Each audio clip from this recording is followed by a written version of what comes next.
ഏലം വില 3000-ലേക്ക് അടുക്കുന്നു. വില ഉയരുന്നത് കർഷകർക്ക് പ്രതീക്ഷ നൽകുന്നുണ്ടെങ്കിലും ഭീഷണിയായി കവർച്ചയും രോഗബാധയും ഒപ്പം ഒച്ചുശല്യവും തിരിച്ചടി. മാത്രമല്ല, വേനലിൽ കരിഞ്ഞുണങ്ങി ഏലം കൃഷി നശിച്ചതിന്റെ നഷ്ടപരിഹാരം ഇനിയും കർഷകർക്ക് നൽകാതെ സർക്കാർ കബളിപ്പിക്കുകയാണെന്നും ആരോപണം.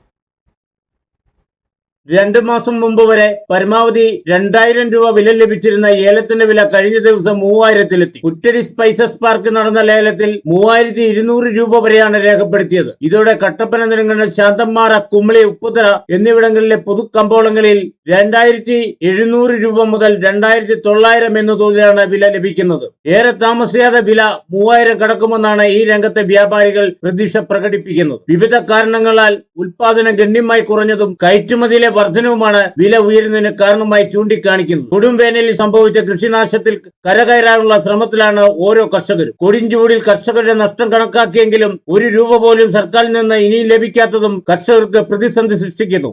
ഇടുക്കിയിലെ കൃഷിക്കാരനെ സംബന്ധിച്ച് പറയുകയാണെങ്കിൽ ഇപ്പോൾ ഏലക്ക വില 3000-ഓട് അടുത്ത് വില വരുന്നുണ്ട്. നല്ല കായ്ക്കൊക്കെ അത്രയും കിട്ടുന്നുണ്ട്.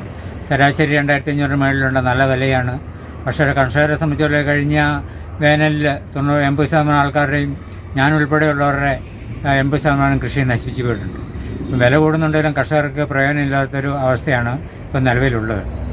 ഇപ്പോൾ സർക്കാർ തലത്തിൽ നിന്ന് അതിന് ഇതുവരെ നഷ്ടമൊക്കെ തരാമെന്നും പറഞ്ഞാൽ അളന്നു വീതിച്ച് പോയതല്ലാതെ ഇതുവരെയും ഈ വരൾച്ചയ്ക്ക് മൂലമുണ്ടായ നാശനഷ്ടത്തിന് ഒരു 10 പൈസ കർഷകർക്ക് കിട്ടിയിട്ടില്ല. യഥാസമയം നഷ്ടമൊക്കെ കൊടുക്കുമായിരുന്നെങ്കിൽ കർഷകർ പുനർകൃഷി ഊറ്റമായിട്ട് നടത്തിയേനെ. അപ്പോൾ അങ്ങനെ ഒരു അവസ്ഥ ഇല്ലതാനും. ഇപ്പം വില കൂടുന്നുണ്ടെന്ന് പറഞ്ഞാലും കർഷകർക്ക് പ്രയോജനമില്ല. ഒറ്റവാക്കി പറഞ്ഞാൽ പ്രയോജനമില്ല. മുൻകാലങ്ങളിലൊന്നും ഇല്ലാതിരുന്ന ഒച്ചുശല്യവും മോഷണവും കർഷകർക്ക് വിനയായിരിക്കുകയാണ്. ഏലച്ചെടിയുടെ ചുവട്ടിൽ ഒച്ചുകൾ കൂട്ടത്തോടെ എത്തി കായ്കൾ നശിപ്പിക്കുകയാണ്. ഇവയെ പ്രതിരോധിക്കാനുള്ള ശ്രമങ്ങളും ഫലപ്രദമാകുന്നില്ല. കൃഷിയിടങ്ങളിൽ നിന്നും പാകമായ ഏലക്ക ശരത്തോടുകൂടി അറുത്തുമാറ്റിയുള്ള മോഷണവും വ്യാപകമായിരിക്കുകയാണ്. ഉണങ്ങാൻ സൂക്ഷിച്ച ഏലക്കയും വൻതോതിൽ മോഷ്ടിച്ചു കടത്തുന്നത് പതിവായിരിക്കുന്നു.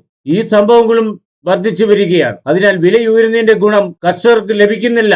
AK Jayakumar, Idukki vision news, Upputhara.